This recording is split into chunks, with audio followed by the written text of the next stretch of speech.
හෙල්ලෝ කොහොමද ඔන්න අපි අදත් අලුත් ගමනක් යන්න තමයි පටන් ගන්නේ. අද ඉතින් අපි යන්න ඉන්නේ කොරමැන්ඩල් පැත්තට. උදේ පාන්දර නැගිටලා අපි ඉතින් ඔන්න බොට් ටික පටවගෙන ගමන යන්න තමයි ලෑස්ති වෙන්නේ. මේ ඉතින් අපේ බඩු අපේ බෑග් සපත්තු ඔක්කොම ටික තියෙනවා මෙතන. ඊට පස්සේ බීච් යනවා නම් ඒවට උනි බඩු අපි ඉතින් ඒ ටික දාගෙන උදේ 8ට ටම්හට් විතර ඇති දැන්. අපි ඉතින් අන්න ගේට්ටුවත් වහලා ගමන යන්න තමා මේ පටන් ගන්නෙ.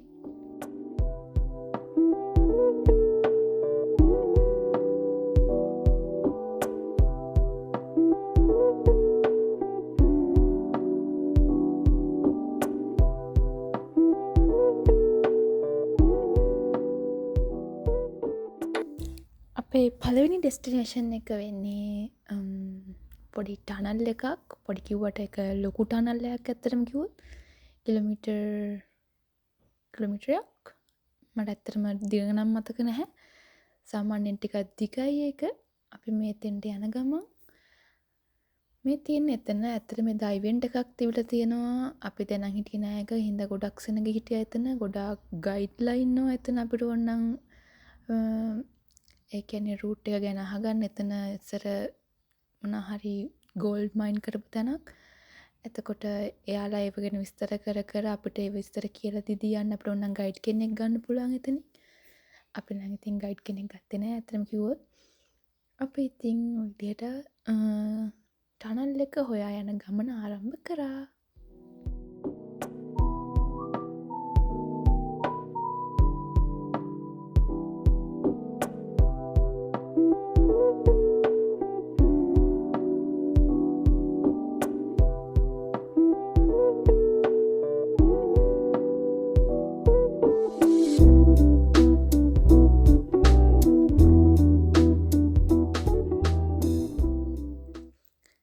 දැන් යන්නේ හැංගින් බ්‍රිජ් එක. ඒකේ එකපාරකට යන්න පුළුවන් 10 දෙනෙක්ට විතරයි.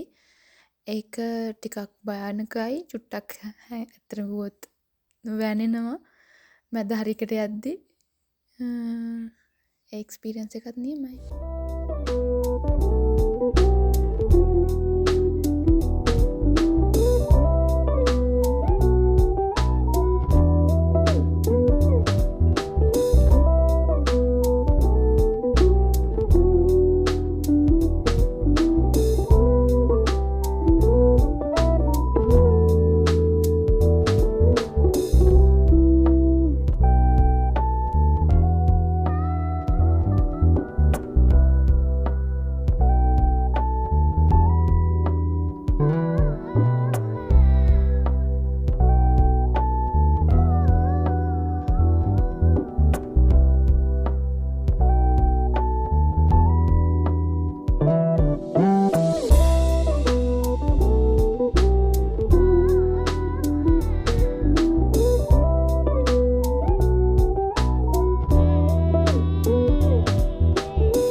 වෝකින් ට්‍රැක් එක දිගේ ඉස්සරහටම යනකොට අපිට එහා පැත්තෙන් පේන්නේ මේන් රෝඩ් එක. ඒ පැත්තේ වාහන යනවා.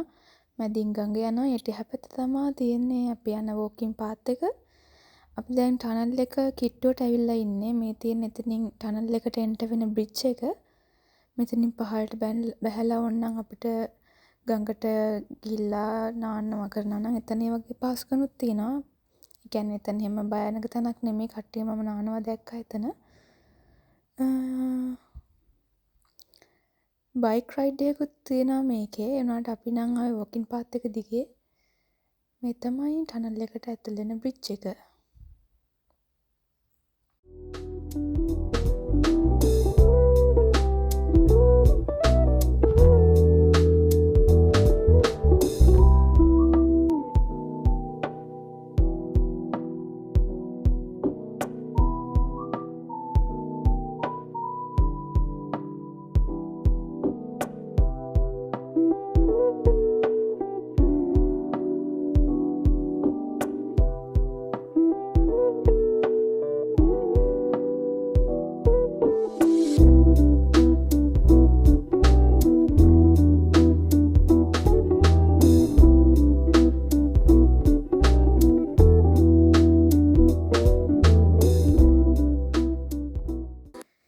ඉංග්‍රීසියෙන් හිටපු කාලේ ගෝල් මයිනින් වලට යොදාගත්ත ටනල් එකක් තමයි මේක. මේකේ ඇතුලේ තිබිලා තියෙන රේල් පීල්ලක්.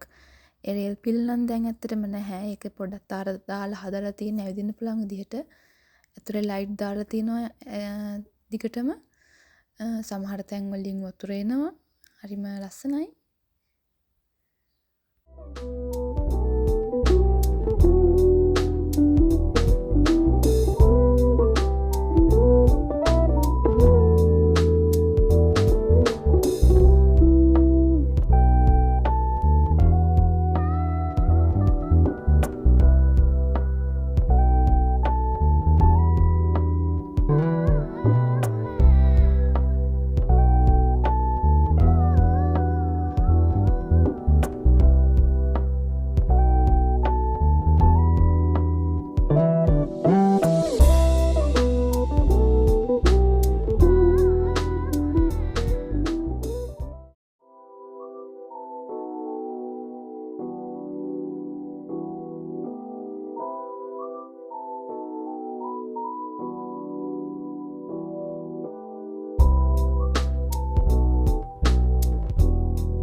මම ඇතින් පෙන්වන්නේ සමහර තැන් තියෙනවා නිකන් නටඹුන් වගේ තැන්, සමහර ගොඩනැගිලි කඩාවැටිලා වගේ තියෙන තැන්. ඒ වගේ සමහර තැන් එහා පැත්තේ තිබ්බා. අපි ඒ තැන් වලට නම් බලන්න ගියේ නෑ. ඇත්තටම කිව්වොත් එදා ගොඩක් සෙනඟ ඒ පැත්තේ හිටියා ගොඩක් කට්ටිය. අපි ඉතින් මේ ගඟ මෙතනින් බලලා ආපහු ටනල් එක දිගේ ආපහු අපේ ගමන එන්න පිටත් වුණා.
ඉතින් මට පෙන්වන්නේ උඩ ලයිට් කණුවක් තියෙනවා කියලා.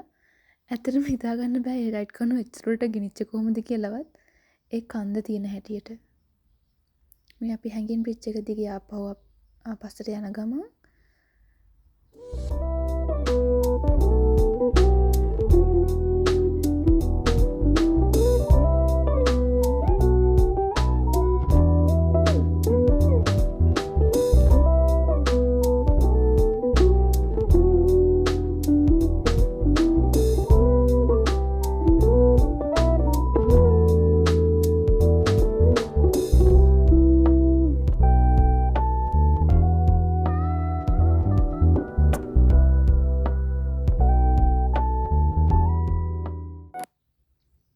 ඔයාලට මෙතනත් පේන්න ඇති තැනින් තැන නිකන් නටඹුන් වගේ බිම තියෙනවා. සමහර ගොඩනැගිලි තිබිච්ච තැන් වගේ තමයි මට නම් හිතෙන්නේ. ඇත්තටම ගයිඩ් කෙනෙක් එක්ක ගියා නම් අපිට ඒ ගැන වැඩි විස්තර අහගන්න තිබ්බා.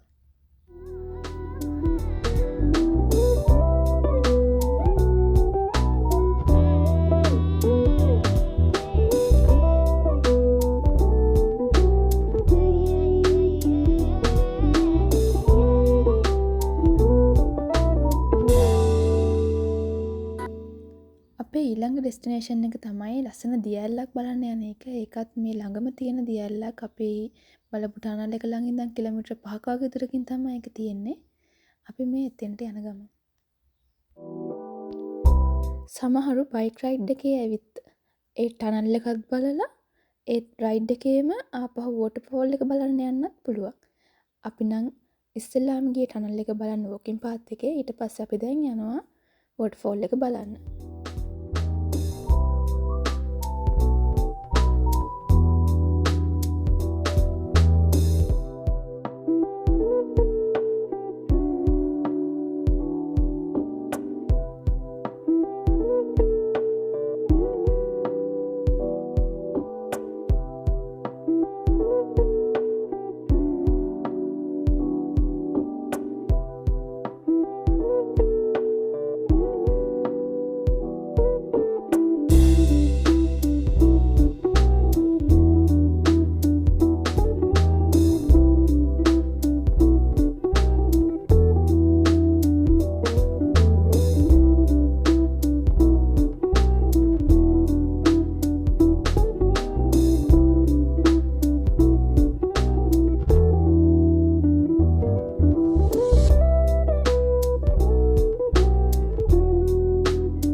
දියඇල්ල එදා නම් ගොඩක් සෙනග හිටිය. එතනත් කට්ටිය නානවා මේ සම එක නිසා. ගොඩක් කට්ටිය ඇවිල්ලා හිටිය එතෙන්ට. හරිම ලස්සනයි. හරියට හදපු දියඇල්ලක් වගේ. උනට නෑ මේක නැචරල්.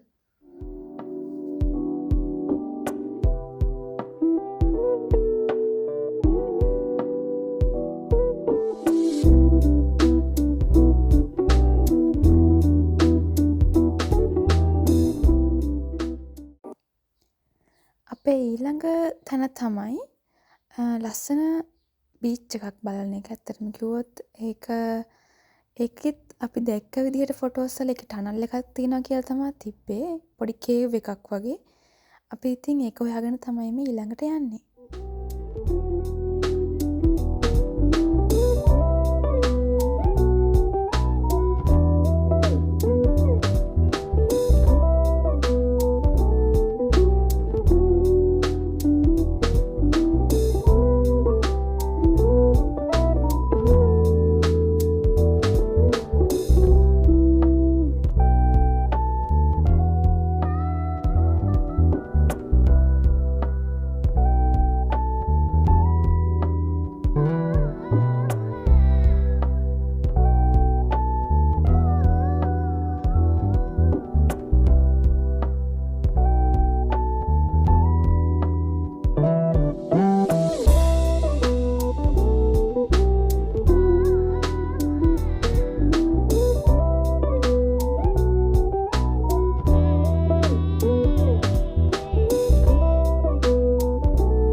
මේ හරියනම් අපි මේ තනිකරම කන්දක් තමයි නැගගෙන යන්නේ. මේ පාර නම් හරිම ලස්සනයි.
ගල්වල කොටලා තියෙනවා ලස්සන මවුරි ඩිසයින්.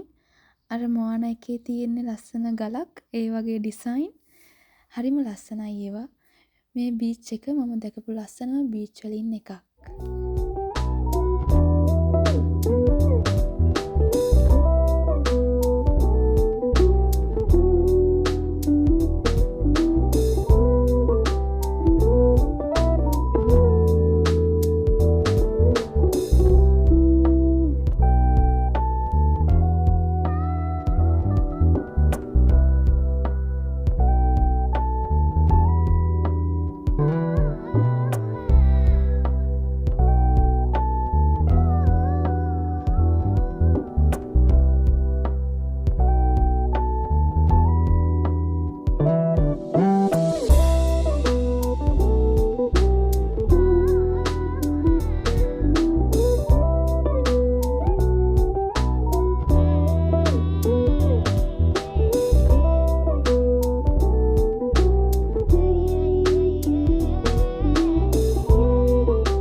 බීච් එකේ මෙන්න මේ ටික තමයි ලස්සනම. හරිම ලස්සන කලර්ස්. ඒ වගේම මේ ඉන්නේ අපි ඒ ටනල් එක යට. ටනල් එක නෙමෙයි ඇත්තටම කේව් එක යට. අපි නැගගෙන ආව පඩිපෙළකින් එතනින් උඩට ආවහම මේ වගේ පොඩි පොඩි view point තියෙන අපිට බීච් එක බලන්න පුළුවන්. මේ අපි දැන් යන්නේ ඒ පොඩි කේව් එක බලන්න.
ඈතින් පේන්නේ බීච් එක. ඒ කේව් එක මැදින් ඇතුළට වතුර එනවා. එතකොට මෙහා පැත්තෙන් ගලන්නේ පොඩි වතුර පාරක්. ඒ වතුර පාර යන්නේ කෙලිම බීච් එකට. කාලයත් එක්ක මං හිතන්නේ එතන පොඩි කේව් එකක් හැදිලා හරිම ලස්සනයි එතන.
ලස්සන view point එකක් හොයාගෙන ඒත් බීච් view එකක් තියෙන තැනක් තමයි බලන්න යන්නේ. පේනවා ඇති සෙනඟ කැම්පින් ග්‍රවුන්ඩ් එහෙම හොඳටම පිරීලා. අපි ගිහින් බලමු ඊළඟ තැනට.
මේ කන්ද ඉරප්ෂන් එකක් නිසා හැදිච්ච කන්දක්. ඒක තියෙන්න ඕනි පොසිබල් ෂේප් එක තමයි උඩ පෙන්නලා තියෙන්නේ. නට එක දැන් තියෙන්නේ සාමාන්‍යයෙන් උඩ කන්ද හරිය නැහැ අතරම. ගොත් ඒක නිකන් අර වලක් ගහලා වගේ තමයි දැන් තියෙන්නේ.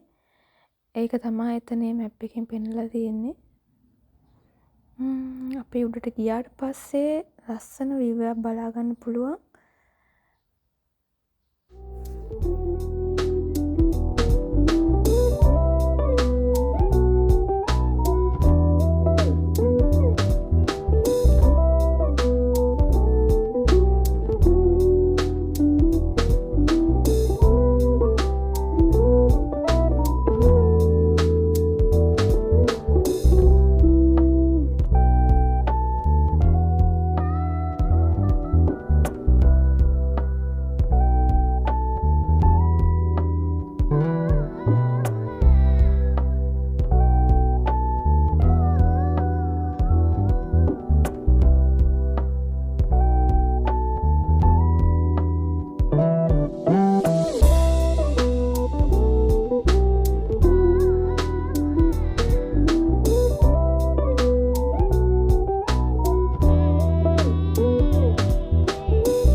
සූම් කර කර හොයන්නේ අපේ කාර් එක.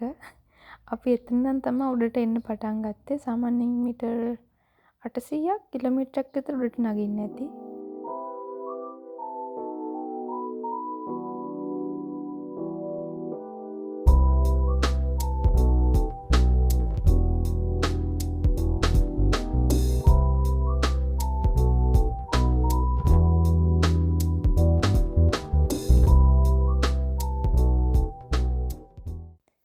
නම දැක්කම හිතාගන්න පුළුවන් අපි ඊළඟට යන්නේ කොතැනටද කියලා.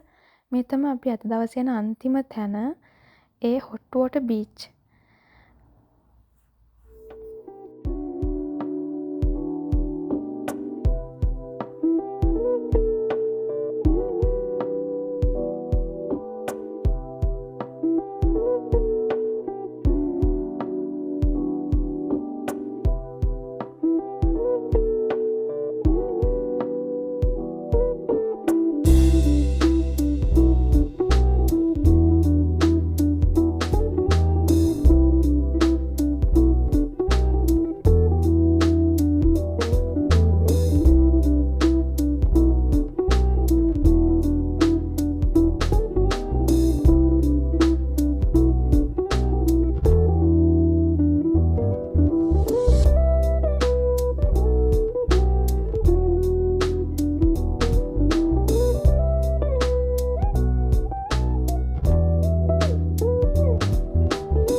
අපි මේ ඉතින් කරන්නේ එක එක වලින් වලට අතෑරලා දාපු වලවල් තියෙනවා එතන කට්ටිය හරපු.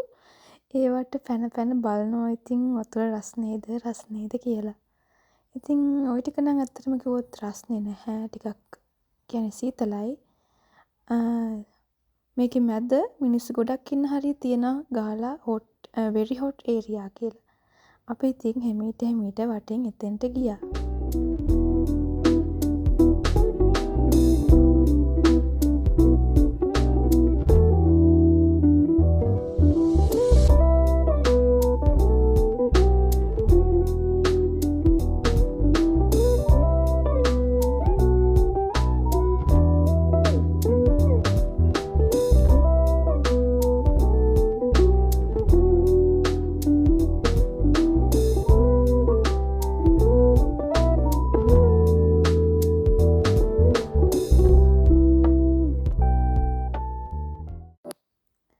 මෙන්න මෙතන තමා හොඳටම රස්නේ තැන.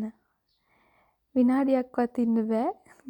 කකුල තිබ්බ තප්පරේ මම නම් ආපහු හැරිලා ආවා. ඒ තරමට වතුර රස්නේ එතන නම්.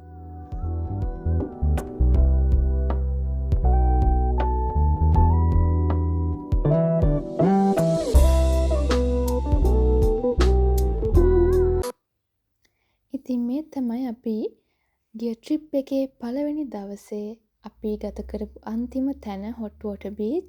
අපි ඊට පස්සේ යනවා අපි නවාතැන් ගන්න තැනට. ඉතින් අපි එහෙනම් ඊළඟ vlog එකෙන් හම්බ වෙමු. අදට bye. මේ වීඩියෝ එකේ අගට මම අපි අද ගත්ත ලස්සනම ෆොටෝස් ටිකක් ඇඩ් කරනවා. එහෙනම් ඒ ටිකත් බලන්න.